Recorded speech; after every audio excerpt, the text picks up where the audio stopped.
Hey guys, welcome to our YouTube channel Study Regna. Today we'll discuss about BSc Honors Mathematics Semester 2. Here is the syllabus.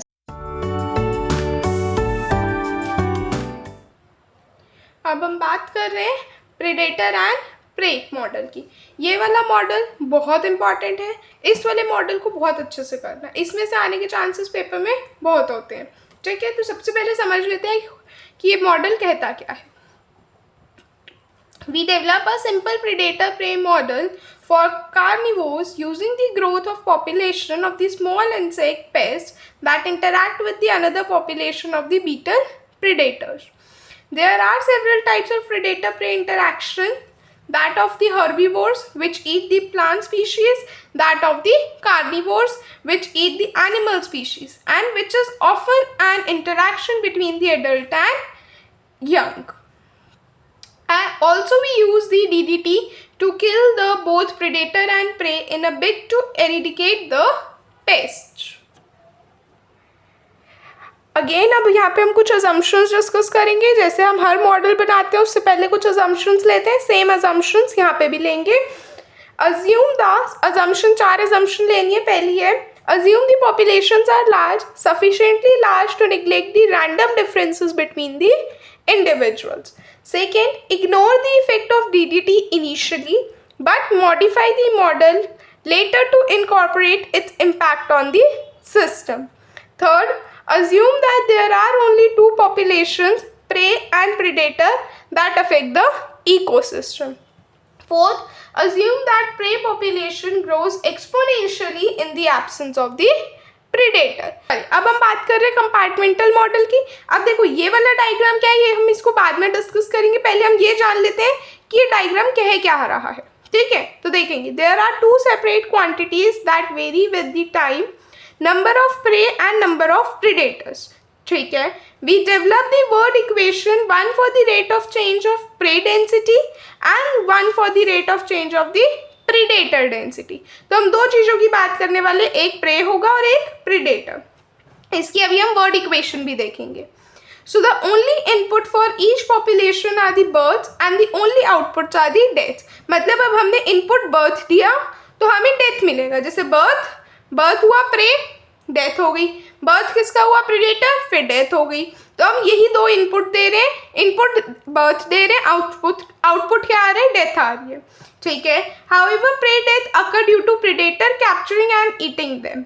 देखो predator की death कैसे हो रही है, sorry pray की death कैसे हो रही है, प्रीडेटर की वजह से हो रही है, क्योंकि प्रीडेटर उसको खा रहा है। ठीक है, देखो बर्थ हुआ, XT में क्या डिनोट कर रही हूँ, प्रे के लिए, YT में डिनोट कर रही हूँ प्रीडेटर के लिए। तो बर्थ हुआ प्रे का, इस प्रे को किसने खा लिया, इसकी डेथ हो गई। क्यों हो गई, क्योंकि अब ये बर्थ, यहाँ से प्रीडेटर का बर्थ हुआ, प्रीडेटर ने इसको खा लिया तो इसकी डेथ हो गई। ठीक है, सो ये मेरे पास क्या है, simple compartmental diagram for the two species predator and prey model. अब हम इसकी वर्ड इक्वेशन पे आते हैं। So the word equations are, देखो अब हमें दोनों के रेट ऑफ चेंज को याद रखना है, ये प्रे के लिए, ये प्रीडेटर के लिए। तो प्रे के लिए क्या है, rate of natural prey birth minus rate of natural prey death minus rate of prey killed by predator. तो basically birth minus death minus prey killed by predator. Simply ये याद रखना है। ऐसे प्रीडेटर के लिए क्या है, rate of predator birth minus rate of natural predator death. तो बर्थ माइनस नेचुरल डेथ। ठीक है, इजी टू रिमेंबर। अब हम यहाँ पे जो है थोड़ा सा ये थ्योरी पार्ट समझेंगे। अब इसके अंदर ना मैंने सारी वो चीज़ें लिखी है जिससे हम आगे अपनी डिफरेंशियल इक्वेशन बनाएंगे। ठीक है, तो जितनी भी नोटेशंस हम डिफरेंशियल इक्वेशन में यूज़ करने वाले हैं वो सारी मैंने यहाँ पे मेंशन कर रखी है, तो देख लेंगे एक बार। So now assume that per capita birth rate for the prey is a constant B1. हमने पर कैपिटा बर्थ रेट प्रे के लिए क्या ले लिया, B1. Note that per capita birth rate gives the rate of the birth from an individual prey. The rate of birth for an individual scale insect does not depend on the predator density. Similarly, the natural per capita death rate of the scale insect is the constant A1. तो मैंने पर capita birth rate pray के लिए B1 लिया और पर capita death rate insect के लिए A1 लिया, ठीक है। Alternatively, per capita death rate of the prey due to being killed by the predator will depend on the predator density. Then the simplest assumption is to assume this per capita rate is proportional to the predator density. Then the per capita rate will be C1Y. Y हम क्या denote कर रहे हैं अपने predator के लिए. Assume a constant per capita death rate for the predators independent of the prey density. We assume prey are an essential requirement for the birth of the predator. Then, so the per capita birth rate for the predator will be the sum of the natural rate, that is constant, plus the additional rate, that is proportional to the rate of prey killed. At any time, per capita birth rate will increase with the more food available and depend heavily on the amount of the prey available. तो यहाँ से मेरे को जो है पता चल गया कि मैं किस किस चीज़ों की बात करने वाली. जैसे मैं कहीं B1 डिनोट करूँगी तो अब आपको समझ में आ जाएगा B1, A1, C1, Y. ये तीन चीज़ों की हमने यहाँ पे डेफिनेशन समझ ली कि ये क्या रिप्रेजेंट कर रहे हैं. Now, let xt be denoting the number of prey per unit area and yt denotes the number of predator per unit area, ठीक है. तो रेट ऑफ प्रे बर्ड्स कैसे डिनोट करेंगे? B1 xt से. Rate of prey deaths A1 xt से. Rate of predator death A2 yt से, ठीक है. Now the for prey death we denote per capita death rate as C1 yt since it's proportional to the predator density with the C1 as the positive constant of proportionality. So the rate at which prey are eaten is given by C1 yt xt, ठीक है. तो rate of prey killed by predator क्या हो गया? C1 yt xt. और rate of predator births क्या हो गए? B2y plus FC1y t xt. यहाँ पे अब जो हम f की बात कर रहे हैं ये कुछ नहीं है बल्कि एक पॉजिटिव कांस्टेंट है. अब हम जो है डिफरेंशियल इक्वेशंस पे आ जाते हैं. तो आई होप ये वाला सारा पार्ट सबको समझ में आया होगा. बस ये इक्वेशंस आपको याद होनी चाहिए. जो अभी तक मैंने आपके साथ अजम्पशंस और वो थोड़ा सा थ्योरी पार्ट डिस्कस किया वो सिर्फ आपको पता होना चाहिए, उसको आगे आपको कहीं लिखना नहीं है, ठीक है. बट ये आपकी नॉलेज में होना चाहिए. अब हम आ जाते हैं डिफरेंशियल इक्वेशंस पे, ठीक है. सबसे पहले अब हम बात कर रहे हैं किसकी? dx by dt. अब x क्या है मेरे पास? प्रे. तो ये हम प्रे की इक्वेशन ले रहे हैं. तो क्या आ जाएगी? B1x minus A1x minus C1xy, ठीक है. अच्छा, अब हम इसको थोड़ा सा और कॉम्पैक्ट करके लिखना चाहे तो B1 minus A1x minus C1xy भी कह सकते हैं, ठीक है. अच्छा, ऐसे ही अब मेरे पास dy क्या हो जाएगा? dy by dt. इसकी इक्वेशन क्या आ जाएगी? B2y plus FC1xy minus A2y. इसमें भी ऐसे ही कर सकते हैं हम. फिर से B2 माइनस A2 को y को कॉमन ले लो दोनों में से, प्लस FC1y हो जाए xy हो जाएगा, ठीक है. अब यहाँ पे B1 माइनस A1 को मैं किसी एक कांस्टेंट बीटा से डिनोट करूंगी और B2 माइनस A2 को किसी एक कांस्टेंट माइनस अल्फा 2 से डिनोट करूंगी. और जो ये FC1 है इसको मैं किससे डिनोट करूंगी? C2 से. तो देखो मेरी इक्वेशन क्या बन गई. पहले हम प्रीडेटर की ही जान लेते हैं. तो ये B2 माइनस A2 को मैंने किससे रिप्लेस कर दिया?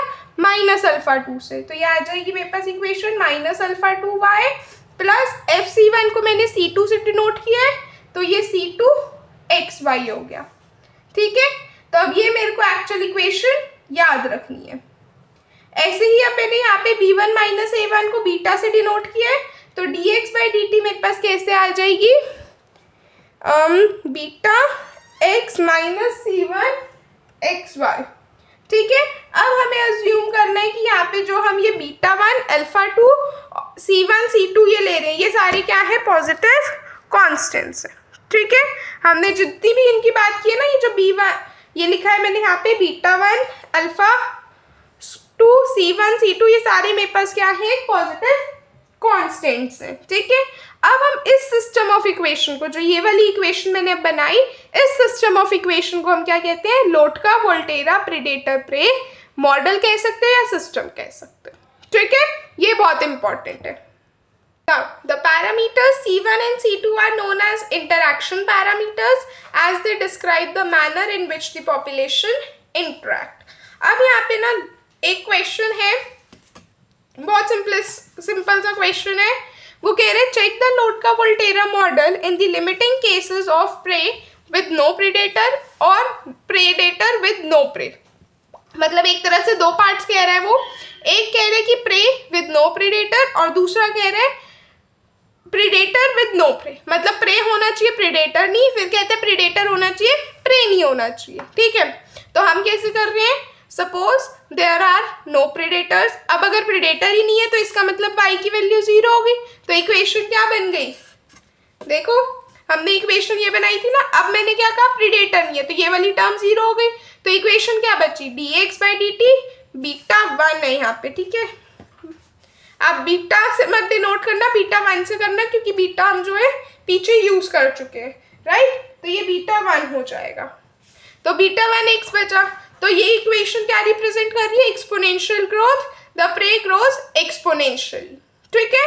सेकेंड केस में प्रीडेटर विद नो प्रे, अब नो प्रे है इसका मतलब x को 0 रखना है, तो इक्वेशन क्या बन जाएगी, यहाँ पे x 0 हो जाएगा, तो ये हट गई टर्म, क्या बचा dy/dt equals to minus alpha two y हो गया, यानी कि एक्सपोनेंशियल डीके हो रहा है, that means predator population decreases exponentially and dies out, ठीक है। आई होप ये वाला एग्जाम्पल सबको समझ में आएगा, ये वाला क्वेश्चन।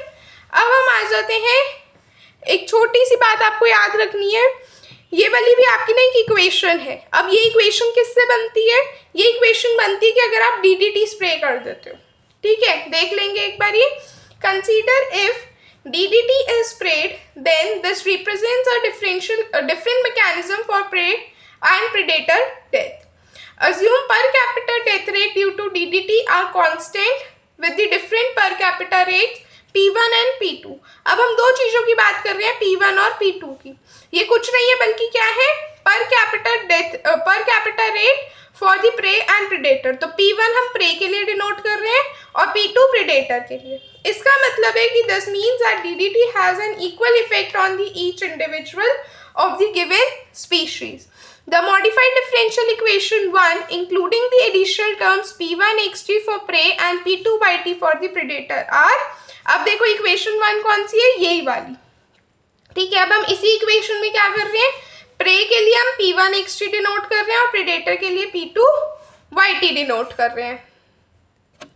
तो अब देखो इक्वेशन क्या बनेगी, देखो हमारे पास सिंपली क्या है, dx/dt हो गया, जो एक्चुअल इक्वेशन थी वो तो वही रहेगी, उसमें कोई चेंज नहीं आएगा, ठीक है। बस अब हमें यहाँ पे क्या करना है, P1x को माइनस कर देना है और जो dy/dt वाली इक्वेशन है उसमें भी हम माइनस कर देंगे P2y, तो ये क्या आ जाएगा, minus alpha 2y plus C2xy minus P2y, ठीक है। हमने यहाँ पे भी लिखा है ना कि the modified differential equation 1 including the additional terms, बस हम ये वाली टर्म्स ऐड कर रहे हैं, ठीक है, ये टर्म्स और आ रही हैं। अब हम एक छोटा सा टॉपिक और है हमारे पास, density dependent growth. So our model is based on the assumption that prey grows exponentially in the absence of the predator, and this is clearly unrealistic. So no matter how abundant food supply, disease or the food shortage will eventually curb the growth.